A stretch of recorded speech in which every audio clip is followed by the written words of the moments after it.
"You're coming with me," he said.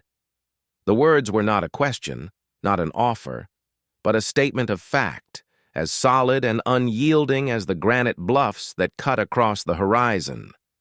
The dust of the dry road clung to everything, a fine red powder coating. The cracked leather of his boots, the flanks of his steady horse, and the pale exposed skin of the woman who stood shivering in the brutal afternoon sun. 3 men, her late husband's kin, stood near their wagon, their faces a mixture of smug satisfaction and scorn. They had done their work, a final public act of dispossession, stripping her not only of her home and her name, but of her dignity itself, leaving her with nothing on the border of a stranger's land. The oldest of them, a man with a hard, pinched face and eyes like chips of flint, spat into the dirt. "She's grace and property owed to us. You've no business here, Abel." Abel's gaze did not waver. From the woman. He saw the tremor in her shoulders, the way she stared at a point in the far distance, refusing to meet the eyes of her tormentors or her rescuer. He swung down from his horse in a single fluid motion, his movements economical and deliberate. He untied the thick wool blanket from behind his saddle and walked toward her. The space between them charged with a silence that drowned out the wind. He didn't speak again as he wrapped the heavy fabric around her, his hands careful not to touch her skin, the gesture one of profound, impersonal respect. He then turned to face the men, his expression unchanged, as placid and formidable as a winter lake. "Get off my land." The journey back was a silent procession against a vast, indifferent sky. The woman, Lena, sat huddled in front of him on the saddle, the coarse wool of the blanket a rough comfort against her skin. She could feel the solid wall of his chest at her back, a steady, unthreatening presence that asked for nothing. She focused on the rhythm of the horse's gait, the creak of the leather, the soft thud of hooves on the parched earth. Each step took her further from the life that had been dismantled piece by piece and then shattered in a final cruel gesture. The wind whispered through the sagebrush, carrying the scent of dust and distant rain. Abel rode with a stillness that seemed to be a part of the landscape itself, his eyes scanning the rolling hills and shadowed canyons with an ingrained vigilance. He did not speak, did not offer platitudes, or ask questions that she had no answers for. His silence was a refuge, a space where she could begin to gather the scattered fragments of herself without the pressure of explanation or performance. The sun began its slow descent, painting the western clouds and brutal strokes of orange and crimson, the colors of a fresh wound.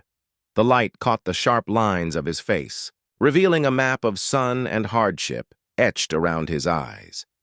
He was a man made of the same unforgiving material as the land he worked. Yet there was a quiet integrity in his posture, a promise of safety that she hadn't felt in years. As the first stars roughpricked the deepening twilight, the faint glimmer of a single lantern appeared in the distance, a tiny spark of warmth in the immense, gathering dark. It was the first sign of a destination, a place she was being taken to, not a place she had chosen, and the fear, cold and sharp, briefly returned. His ranch was nestled in a small protected valley, a collection of sturdy, unadorned buildings that looked as if they had grown from the earth itself. A modest house, a solid barn, and a web of fences stood against the encroaching wilderness, a testament to relentless effort and quiet endurance. He led the horse to a trough, slid from the saddle, and then reached up for her. His hands were calloused and sure as they circled her waist, lifting her down to the ground. For a moment her legs would not hold, and he steadied her without a word, his grip firm until she found her balance. Inside, the house was sparse and clean. A stone fireplace dominated one wall, its hearth swept clean. The furniture was handmade, worn smooth with use. There was a faint scent of wood smoke, coffee, and old leather. He pointed to a closed door. That room, is yours. There are clothes on the bed. They were my mother's.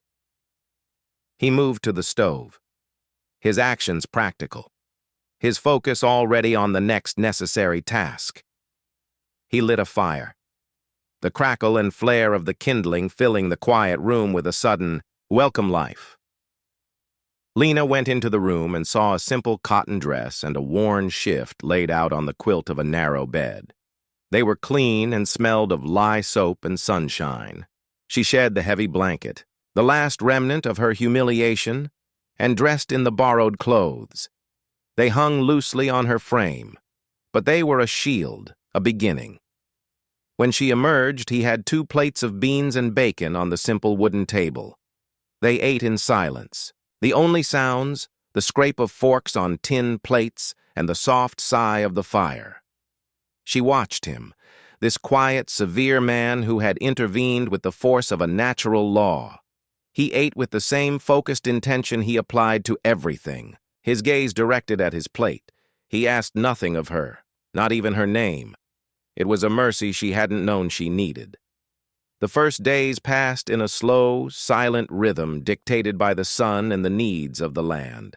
Abel rose before dawn, the soft thud of his boots on the floorboards, the only alarm clock. He would be gone for hours tending to his few cattle, mending fences, existing in a state of constant, purposeful motion. He left food for her on the table, a piece of bread, a bowl of stew without ceremony. He did not intrude on her solitude, did not knock on her door. He gave her space as if it were a physical commodity, a balm for a wound he could not see, but knew was there. Lena remained within the walls of the house, a pale ghost haunting the edges of his life. She explored the small space, her bare feet silent on the cool plank floors. The house was a reflection of the man. Everything had a purpose. Nothing was superfluous. In the room she had claimed, she found a small wooden box containing a few cherished items, a set of whittle-lead birds, a faded photograph of a stern-looking woman with Abel's eyes, and a single chipped porcelain teacup, its delicate handle broken off. She held the fragile cup in her hands, its uselessness, a strange comfort. It was broken like her, but it was still beautiful. One afternoon, driven by a need for air that felt thick and close, she stepped onto the porch. The sun was bright, the air sharp and clean. In the distance, she could see Abel, a solitary figure repairing a section of fence line, the rhythmic strike of his hammer. A steady heartbeat against the vast silence. He did not turn or wave, but she saw his movement slow for a fraction of a second, a minute hesitation that told her he knew she was there watching. It was the first time she had willingly stepped out to meet the world, and he had granted her the dignity of not making it a spectacle. A week after her arrival, she saw it. A dark speck on the distant eastern ridge, a place where no rider should be. It was too far to make out details, but she knew with a cold certainty that settled deep in her bones who it was. The Graysons. They were watching. The figure remained for nearly an hour, a silent, malevolent sentinel before finally disappearing back over the rise. A shiver unrelated to the day's warmth traced a path down her spine. The valley no longer felt like a sanctuary, but a cage. She retreated back into the house, the walls suddenly feeling thin and fragile. That evening, Abel came in from his chores and did not immediately start dinner. Instead, he laid a warm piece of oilcloth on the table and carefully began to disassemble his rifle. He worked under the quiet hiss of the lantern, his large hands moving with an practiced, unnerving grace. He cleaned each piece methodically, the metallic scrape and click of the components echoing in the small room. He did not speak of the rider on the ridge, did not acknowledge the threat that now hung in the air between them, but his actions were a conversation in themselves. Lena sat in a chair by the hearth, watching him, her hands clenched in her lap. The methodical cleaning of the weapon was not an act of aggression, but one of sober preparation. It was an acknowledgement of the world outside their quiet valley, a world that had not forgotten her. She understood. Then that his protection was not a momentary act of charity. It was a responsibility he had shouldered, and he would not set it down lightly. The air grew thick with unspoken understanding, a shared knowledge of the danger that lay waiting just beyond the horizon. One night, the sharp, distressed bleating of a ewe woke the homestead. A storm was moving, and from the north, the wind moaning around the corners of the house, Abel was already pulling on his boots, grabbing a lantern as he headed for the door. Driven by an instinct she didn't understand, Lena followed him out into the churning darkness. In the small birthing pen near the barn, a ewe was struggling, a lamb breech and barely breathing. The wind whipped at them, threatening to extinguish the lantern's fragile flame. Abel worked with a calm, focused urgency, his hands gentle but firm as he tried to reposition the lamp. "Hold this," he commanded, his voice tight, gesturing with his head toward the lantern. "Keep the light steady." Lena took it, her hand surprisingly firm as she held the warm glass, angling the beam so he could see. She knelt in the dirt and straw, the wind tearing at her hair, and held the light unwavering. Time seemed to suspend, marked only by the heaving breaths of the ewe and Abel's low, murmuring reassurances. Finally, with a great effort, the lamb was born, slick and still. For a heart-topping moment, it didn't move. Abel cleared its airway and rubbed its small body vigorously with a piece of burlap. Then a shudder, a weak cry. It was alive. A wave of relief so profound it was almost painful washed over Lena. They had saved it together. As Abel settled the lamb, with its mother, he glanced at Lena, his face illuminated by the lantern she still held. His expression was unreadable, but his gaze lingered for a moment longer than usual. Later, back in the warmth of the house, as the first drops of rain began to pelt the roof, she spoke, "Thank you." The two words were small against the growing roar of the storm, but they were the first she had offered freely. He simply nodded, the gesture carrying the weight of a lengthy conversation. In the weeks that followed, a quiet transformation began. The silence between them shifted from one of necessity to one of comfort. Lena started to venture out more, first just to the porch, then to the small, neglected vegetable patch behind the house. She found a rusty trowel in the barn and began to methodically pull the weeds, her hands finding a sense of purpose in the rich, dark soil. The work was grounding, a way to reclaim a piece of the world for herself. She discovered a small spring of mint growing wild by the fence and began tending to it.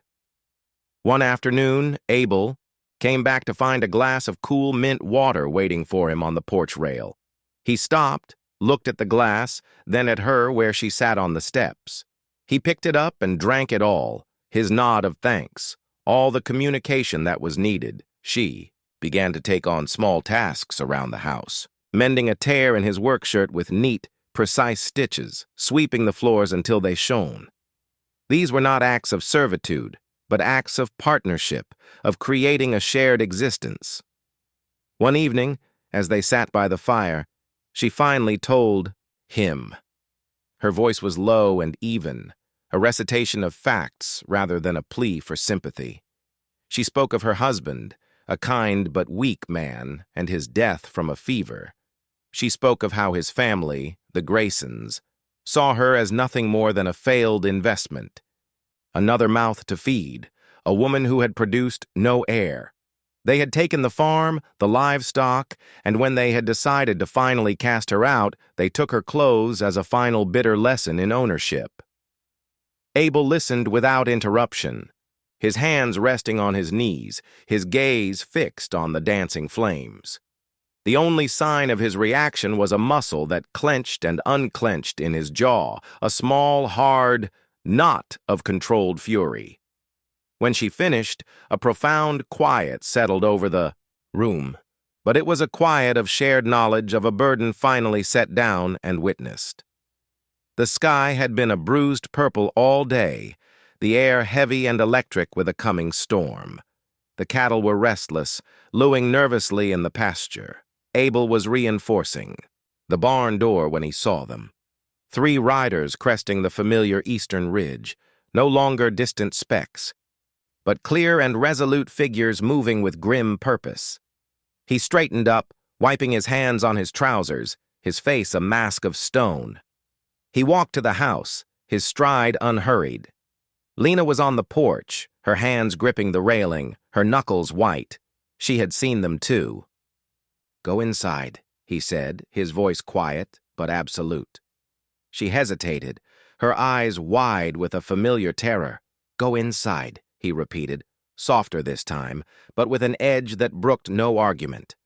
She retreated into the house, leaving the door slightly ajar. Abel did not get his rifle. He simply stood on the top step of the porch, waiting, a solitary, immovable object.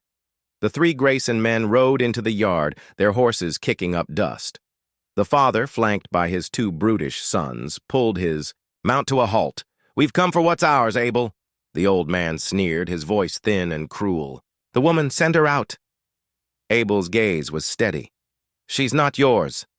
The younger son dismounted, a length of rope in his hand, a smug grin on his face. "She is by law and by right. We mean to have her back." He took a step toward the porch. "She stays," Abel said, and his voice, though low, carried over the rising wind with the finality of a closing door. The sun lunged forward. Abel's movement was a blur of speed and brutal efficiency. He stepped down to meet the man, not with a fist, but with his entire body, a block of solid force that sent the younger Grayson sprawling into the dirt. The father and the other brother reached for their belts, but froze as Abel looked up, his eyes now blazing with a cold fire. They had never seen. "Leave," he said, "and don't come back." It was not a threat. It was a prophecy. Defeated not by violence, but by a will far stronger than their own malice, they hesitated, then grabbed their fallen family member and retreated, their angry shouts swallowed by the first clap of thunder. As they galloped away, the heavens opened, and a deluge of cleansing rain began to fall. The storm passed as quickly as it had arrived, leaving the air washed clean and smelling of wet earth and sage. The world seemed brighter, the colors more vivid. The tension that had hung over the valley for weeks was gone, washed away with the rain. In its wake, a new, more gentle quiet settled between Abel and Lena. It was a peace born not of avoidance, but of a confrontation faced and won. Life fell into a new rhythm, one of collaboration. She worked alongside him now, her initial fragility replaced by a quiet, resilient strength. She learned to patch the roof, to check the fences, to identify the herbs that grew in the foothills.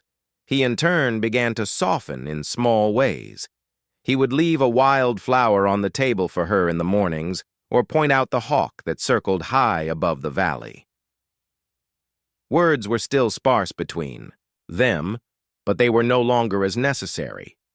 Their communication existed in shared tasks, in knowing glances, in the simple comfort of occupying the same space. One afternoon, Abel came into the house to find she had finally finished her project. The broken teacup sat on the kitchen windowsill, painstakingly pieced back together. The cracks were visible, a web of fine dark lines, but it was whole, and it was no longer empty. She had filled it with the tiny, vibrant purple flowers that grew wild by the creek. Abel stopped and looked at it for a long time. He reached out and gently touched one of the petals, his callous finger, a stark contrast to its delicate texture. He looked at Lena, who was watching him from across the room, and for the first time he smiled. It was a small, slow smile that transformed his stern features, lighting them from within. In that moment, the house was no longer his house, But their home, a quiet promise of a future pieced together and made beautiful, had finally taken root.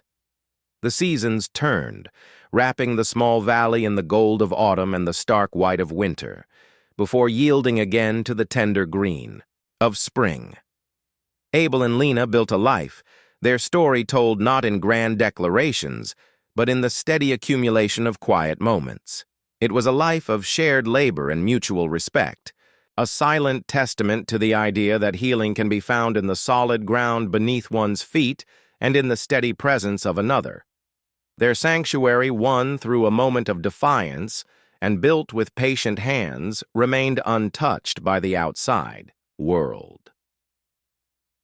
They were two solitary souls who had, against all odds, found a way to grow together like two trees whose roots had intertwined deep beneath the soil, drawing strength from one another. Their pasts were not forgotten, but they no longer defined their present.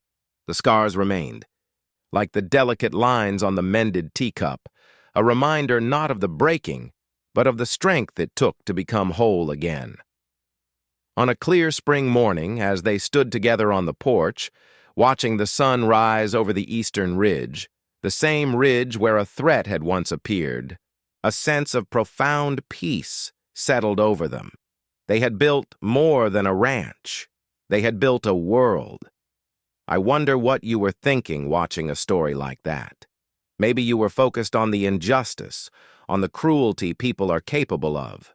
Or maybe you were drawn to the quiet strength of a man like Abel, someone who doesn't need to shout to be heard, whose power is in his conviction. We see so much noise in our world, so much blustering and posturing that it's easy to forget what real strength looks like. It isn't loud, it's the steadfastness of a mountain. It's the quiet integrity of a man who does the right thing simply because it is the right thing to do. And what about her? The woman who had everything taken from her, left with nothing but shame. Her journey back wasn't loud either, was it? It happened in small, quiet acts. Tending a garden, mending a shirt, holding a lantern steady in a storm. Have you ever noticed how the biggest changes in our lives often start with the smallest, most courageous steps? It reminds us that resilience isn't about being unbreakable. It's about the willingness to piece yourself back together, even if the cracks still show. This story is about the power of quiet kindness and the profound courage it takes to both offer and accept it. We tell stories like this because they connect with a deep and simple truth that even in the harshest landscapes, a sanctuary can be built and a life can be reborn. If this story of quiet strength and redemption resonated with you, there's another one I think you'll want to see. It's about a man who lost his way and found his purpose by listening to the whispers of the wild. Click here on your screen to watch it now.